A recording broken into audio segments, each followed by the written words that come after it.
Welcome to Carpe Dime, a podcast about personal finance and everyday life. I'm Jamie Davidson. And I'm Dusty Simmons from Financial Center First Credit Union. Yeah, thanks for spending your free time listening to us talk about how life and family affects us achieving our financial goals. Hey, Dusty, you ever heard that Beatles song, Help, I Need Somebody? You know, what's the next line to that? Help, not just anybody. Right, yeah, go ahead. Yeah. You know, truer words have never been spoken when it comes to protecting your financial life when hardship hits. And if you feel the ground crumbling beneath you, today's podcast is a must listen. We're welcoming our first guest today to Carpe Dime to give us all advice on how to get back on solid ground when bankruptcy may feel like your only option. That's right.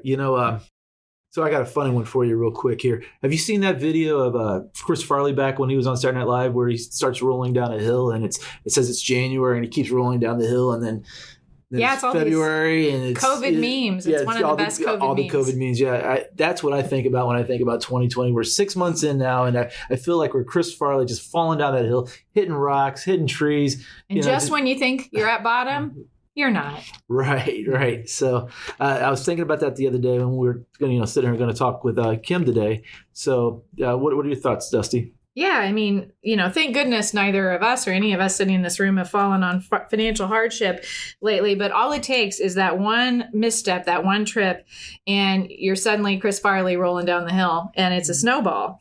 Whether that's caused by illness or job loss, divorce, spending addiction, there are all sorts of reasons. But financial hardship is not that far away for anybody. Right. And, someone who constantly gives financial counseling to people, a lot of times they don't really want to ask for help early on. They wait until the last moment to ask for help. And that's really what we want to talk about today. So we have this friend here at the credit union, Kim Flowers, who specializes in this and talks to members and the public all the time about ways to get ahead of maybe some trouble that might be coming your way. So she's our very first Carpe Dime guest. So we hope she feels really special. And she's the Assistant Vice President of Member Solutions at Financial Center. And welcome, Kim. Tell us a little about who you are and what you do here at the credit union. Well, thank you for having me, Dusty and Jamie. This is one of the areas that I really like to talk about in my area. I am the AVP of Member Solutions, and I've been here with the credit union for 23 years, and I have been a credit counselor for about 10 or 15 years. And so I try to use my expertise in both areas and combine the two to talk about things that you're talking about here today. So, you just said you are the Member Solutions AVP. What does that mean? Member Solutions. What does that mean to the layman?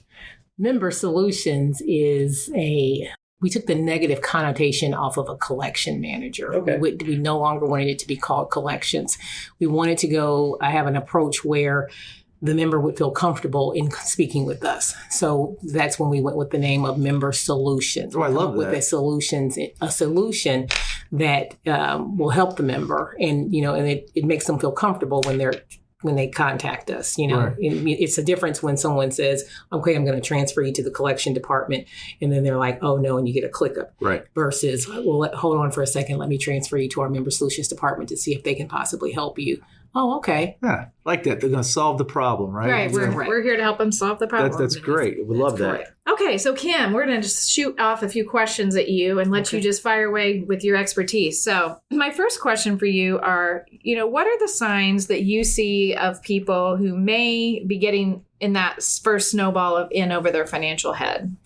Well, one of the main things that we see is that they start to use courtesy pay a lot. And what's courtesy pay? Courtesy pay is the quote unquote loan is what they perceive it to be, where you can take out a certain amount of money and you have 45 days to pay it back. And so they use that money and they start to believe that that's part of their paycheck. So it's like $1,000 extra each month that they have to pay back each month. And then it just becomes a snowball effect because most people start to live in courtesy pay. So depending on where you're banking, courtesy pay exists pretty much everywhere? Pretty much. Most financial institutions offer some type of tied to your is it tied to your checking account? Yes, it is. Yes, it is. Okay. Yes, it is. So those that are using that are probably not saving very much either. No, not at all. Which is probably they want to save. That's probably the last thing on their mind. So here we know that the people who are using courtesy pay and they probably have zero in their savings account most times. And then obviously the next thing that probably happens with that when we find they're getting in trouble is besides the courtesy pay, what else do we see happening with them? Oh, well, there's a number of things that happen. They normally, bills that they have, they can only afford to pay the monthly payment amount. And, it'd be a small increment, like a minimum payment? A very minimum payment. Okay. Very minimum payment due. And it normally goes towards interest because they're normally running past due on that payment to begin with. Mm-hmm. So that's one of the beginning stages of you're starting to get into some trouble. And the payments start to become past due. And another one is that they start borrowing from their credit cards in lines of credit. Ooh. Yeah. So that's you want to talk about that a little bit? But probably pay like the everyday needs. Their like everyday utilities, needs. that sort of thing. Yeah, right. We call that robbing Peter to pay Paul. Right, definitely. Yeah. Right. And then you're never gonna get anything in your savings if you're living that correct. way. So that's correct. What I talk about all the time with people is, if you're getting in that position where you're going to be late on your payments, always make sure you call whoever you have that debt with to let them know. So as a person that works in Member Solutions, would you prefer that they call and let you know what's happening? Oh, absolutely. Because a lot of times when I work with people, like I said, they don't tell you right up front. They think they can sort of hide from that debt. And I always say, they're always going to find you there. Right. So we're always talking about, don't hide from your debt, and make sure it's out front and get in front of it and have that conversation. So it sounds like that's what you guys do in Member Solutions. So that's something that we encourage our members to do. Is something that we want them to do. And we want them to do it not only with us, but with any creditor. Right. Because what you don't know is that, your creditors are more likely to work with you if you are proactive rather than to run. Right. I have someone that I just spoke with, I've been speaking with for the past couple of weeks, and he had no idea that, during the COVID-19 pandemic, we were having a skip-a-pay promotion. Right. And he's just been struggling to try to make that payment. And so finally he calls me and he says, hey, Kim, I want to make my payment. I'm still running behind. Can I give you can you give me until the end of the month? And so I asked him, well, is there a reason why you didn't apply for the skip-a-pay? And he's like, well, I didn't know you had one. Right. And he said, because my mortgage company wouldn't let me. They didn't offer. They wouldn't let me do that. They did not offer that. And I told him that, well, you have to get in contact with all of your creditors. Right. I said, and I don't see where you actually contacted us. And we've been talking about that a lot, actually, on our on the podcast. I've talked about it on webinars. Mm-hmm. If you're going to get behind on that, you have to make that phone call. Exactly. Because the creditor's not going to call you and say, do you want to skip a pay? You need to take that step and do that. And when you do that, it builds so much more trust. It's instead of you feeling like as though you're running from the debt, you're out there and you're taking it head on and you're having a conversation. You're actually creating that relationship with the creditor. So when they call you, they're creating that relationship, and the goal is to help them, right? Oh, absolutely. Absolutely. 100%. That's the goal, is to really try to assist the member. And, because one of the things that I like to teach is the same thing that you already touched on. I want you to be able to increase your credit score. Uh-huh. You don't want to, that to start slipping because you're falling on hard times. And, just stay in good standing so that you can get future products. Right. So we were talking specifically, because you've touched on credit score, about debt relief programs. You might see those advertised out there, and kind of understanding what a debt relief program is and maybe some of the pitfalls or what you see with people who take advantage of those versus taking the more proactive approach of calling your creditors yourself. What's your thoughts on that? I'm not a really big fan on them because they make very minute, very minimum payments towards, towards your debt. And then you get into this contract and you're on this long-term contract that it's not benefiting you, and you can really do it yourself. I am very proactive and, do it yourself, the do it yourself. Right. Yeah. Basically, we were talking about it, and I agree with you. And, you see the advertisements and they're going to get rid of my debt. Well, the thing, the big thing is they don't realize that what's going to happen is you're starting to pay that company. Exactly. And they're saving that money. They're going to take a portion of that money for their payment, and they're going to call and negotiate. Well, the thing is, while they're doing that, they're not calling the debtor or the collector. And next thing you know, your credit score is in ruins and shambles. And so it seems like it's great. Well, I'll just let somebody else take care of this for me and I'll just pay a fee. But I'm not saying everyone out there is a bad one, but I that's not what I would say should be your first step. No. The first step should be you call your credit union, you call your bank, you call your credit card company, have that conversation so we don't get to that point where you have to do that. Right. I totally agree. Okay, so we've got another question for you, Kim.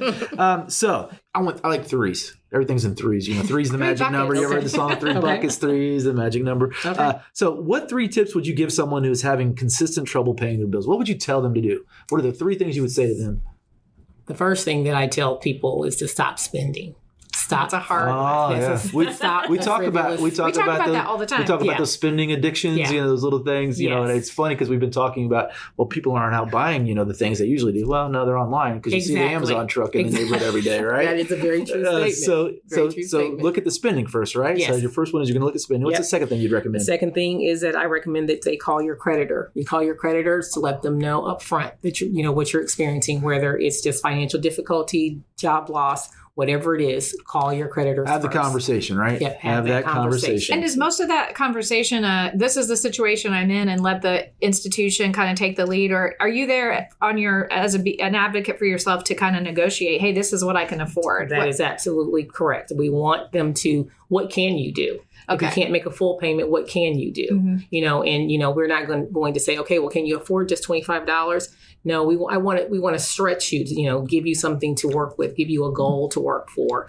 And so, what I love about that is, like you said, you're a financial counselor, just like I am. So we're not just saying we want you to pay your bill. We also want to help you learn how to budget and do the right thing. So this doesn't happen again. So when something happens, you're ready for that. You've got the savings down. You're not living on that courtesy pay. You're not living off your credit cards to pay your electric bill, right? It's that peace of mind you get. So really what you're doing is you're saying, okay, we need to get our debt lined up and let's work on that a little bit at a time. I love that. And that was my number 3. That was your number 3. That was my number 3. So your number 3 is?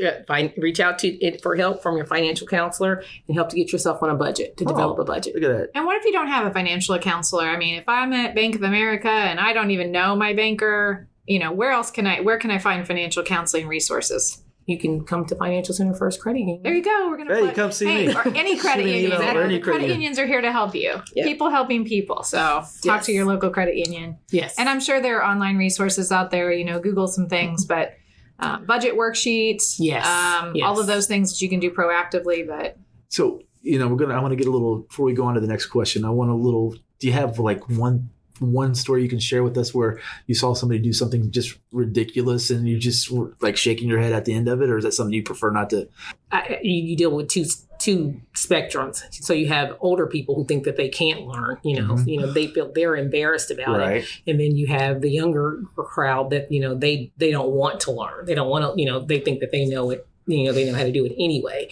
So, you just have to, come to a happy medium on that. And so a lot of times in my department, we spend a lot of time educating them on, the importance of making your payments and making your payments on time and, setting them up for auto pay. And you never have to think about it. You never have to worry about it. Auto pay is, I think, one of the best pieces of advice that you can give, because that just takes the guesswork out of it. Mm-hmm. It creates the habit without really having to change what you're doing. Exactly. It's one thing, set it and forget it. And Exactly. So, a funny story that I had a young man who purchased a vehicle and he was a first payment default. And it's like, okay, you go back over the application and you're like, okay, no, you have a good job. You've got your own place, like what's going on. So I give him a call and I said, is there a reason why you're running past due? He said, well, I thought that I could make my payments with my credit card. And I said, you want to make a payment with your credit card? And he said, yeah, so that I can get bonus points for flights so that I can travel. So, we had to have that conversation to say, that's not how it works. Exactly. I'm sorry. That's not how it works at all. And so then he tells me, well, I wouldn't have bought the car if I knew that I couldn't use the credit card. So we had to really have a real conversation. Okay, so I guess I'm not aware of this. So can you not make a loan payment with a credit card? No. Oh, no. See, I'm 41. Well, I think you can take a cash advance, but that's going to be very expensive. Okay. Yeah. So you're going to pay double. Costly, right? Yeah. But don't think you're going to do that, people, and get double the points. Exactly. Hey, I've got a credit card. It's got a $40,000 limit. I'm going to go buy myself a new $30,000 car. Yeah. No, you're not. That's a true story. But but it's about educating. Right. Educating them at all costs. That's a hilarious story. That is hilarious. It's hopefully that person's figured it out. I wouldn't have bought the car. Yeah, and he was serious. He was very serious. Just so you know. Let's see. Yeah. That's wow. That's funny. So yeah, I can see somebody trying that though. Credit counseling. Credit counseling. Let's have a conversation here. All right. So Kim has given us some really great tips on someone who is having consistent trouble paying their bills. And the first one is to stop the spending, to stop the bleeding. Yes. The second one would be to call your creditors and have the conversation, let them know where you're at and see what you can do. Yeah. And the third one is to reach out to a credit counselor and get yourself back on track with a proper budget.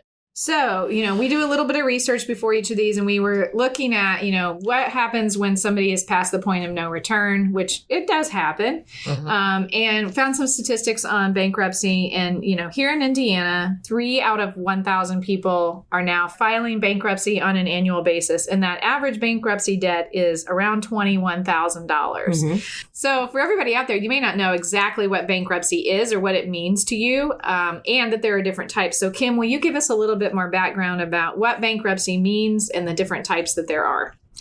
Well, there are 3 types of bankruptcy. And bankruptcy is when you are declaring you want to get rid of all of your debt, all of your secured debt, unsecured debt, and just have a fresh start. That's what I normally call it. I call it a fresh start. So when you say secured and unsecured debt, tell me what those things are. Secured debt would be you can file it against a car that you may have and that you no longer want. You can put that in the bankruptcy. So you have the option to affirm or reaffirm or not to reaffirm. So that is, if you're going to reaffirm, you're going to keep the vehicle. If you're not, you're just going to voluntarily surrender it back to your creditor. And most people reaffirm on their secured debts, though. And so it's a Chapter 7 where you're just a fresh start. You just get rid of, wipe out all of your debt. Okay. And the next type of bankruptcy is Chapter 13, and that's where you are repaying your debt. You're not just walking away from all of it. It's a it's called a plan. A Chapter 13 is a plan where it's planned out by the trustee, and you make monthly payments to the trustee, and then the trustee actually sends it on to your creditors. So how is that different than going to your creditors and doing credit counseling? Why would you declare bankruptcy, Chapter 13, versus just going to your creditors directly? Well, you could be overwhelmed with medical expenses. And so your medical expenses, credit card expenses that you've accumulated over time, and it's just a spinning wheel and you just can't get out of it, where the creditor may not be able to put you in a plan that, that is structured, because the Chapter 13 is a very structured plan. So is Chapter 13 a little less severe of a type of bankruptcy, or is it going to affect your credit score the same way a Chapter 7 will? Bankruptcy is bankruptcy. Ah, good to hear that. Yeah. Good to know. Bankruptcy is bankruptcy. It doesn't matter if it's a set. I mean, it's Chapter 13 is just, you're paying the creditors back. You didn't just walk away from the debt and then start, get a... And recovery time from either type is 7 to 10 years. Yes. Okay. Yes, that is correct. And then the last chapter is the Chapter 11, which is for businesses that are in trouble. They file for Chapter 11, and those are restructured debts as well. So when we see results of, kind of our local and global economy, and we're hearing about companies declaring bankruptcy, they're filing this Chapter 11. Yes. Yes, that is absolutely correct. As you hear, people talk about contemplating bankruptcy, or they're hearing from other people that that's an option, what kind of advice do you like to give about bankruptcy?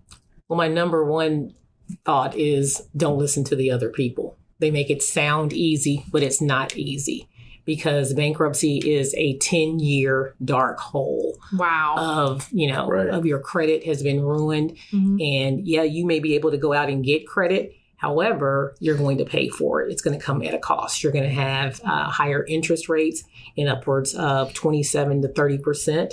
Wow. Very easily. So it's because you're high risk now. Exactly. Because you've declared bankruptcy. Exactly. You have and if you file bankruptcy on your creditors, you're not going to you've ruined that relationship. And they're not apt to take you back. After you file for bankruptcy, because they can't. So, I just say, look at a budget first, look at a financial counselor first versus the bankruptcy route, because it's a 10 years. It's because it stays on your credit for 10 years. Right. And don't fall for those, it'll drop off after it's 7. That's old days. And Those 7 is still a long time. yeah, but it's now 10. What else would one you and say? done. No. What else would you say about that? Just don't listen, but what else? I would say not to listen to your friends about your finances, because it's your finances. That's your future, not theirs. Right. That's number one. And you don't want to get into a bankruptcy and go down that 10-year hole of, paying higher interest rates and no one giving you credit. And, I've sat down with people that are, they want to refinance their car because they have a 27% rate on their car. Their loan rate was a 27%, and it's because they had a bankruptcy. And exactly. That's, most of us out there go, 27% auto loan. Exactly. But it exists, and it does. And that's what you need to avoid, because I can see that. Yeah. I mean, it's just one of those things where, it's a fresh start. Yes, the bankruptcy is a fresh start, but you pay for it. It comes at a cost. Believe it or not, just before I came here, I was having a conversation with my son's friend, and he filed for bankruptcy. Mm-hmm. And so now he's looking for a car. Mm-hmm. And he calls and they're texting me and saying, well, he found a car for, they want $1,000 down, 2015. It has 115,000 miles on it. And I said, so he's paying $1,000 for the car? And he goes, no, that's the down payment. And I said, no, that's a no. That's a bad deal. Yeah. I told him, I said, that's a no. I said, and I told him the same thing. That's the cost of filing for bankruptcy. Because his credit score is probably very low now. Exactly. And, you talk all the time about other things that your credit score affects, not only your ability to get loans, but what else? What's going to affect, that the ability to get the loan, it's also going to affect what the rate's going to be on the loan. Mm-hmm. And not only that, I mean, it affects things like your auto insurance rates. If you declare bankruptcy, your auto insurance rates are going to be through the roof, because they're looking at that as you're high risk. You're high risk. Yeah, you're at much higher risk. And it's like, whoa. And maybe whether or not you're going to be able to get your next apartment or, or your next job. Or your employers as well. Everyone looks at that now. Yeah. Mm-hmm. So I would, my strong advice is use a financial counselor instead.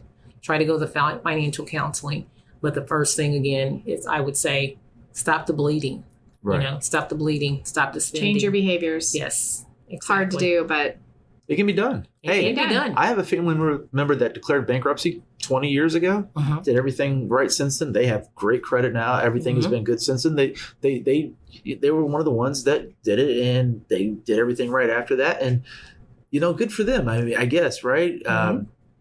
But we see so many people that do go through that process, and they just repeat the same behavior. Offenders, yes. And it creates a lot of stress in your life, and not in just your life, but in your family's life. Whoever you're surrounded by, it's not just you. It's affecting everyone. And yes. It's really important that you look at that as a very, very, very last ditch effort to take care of this.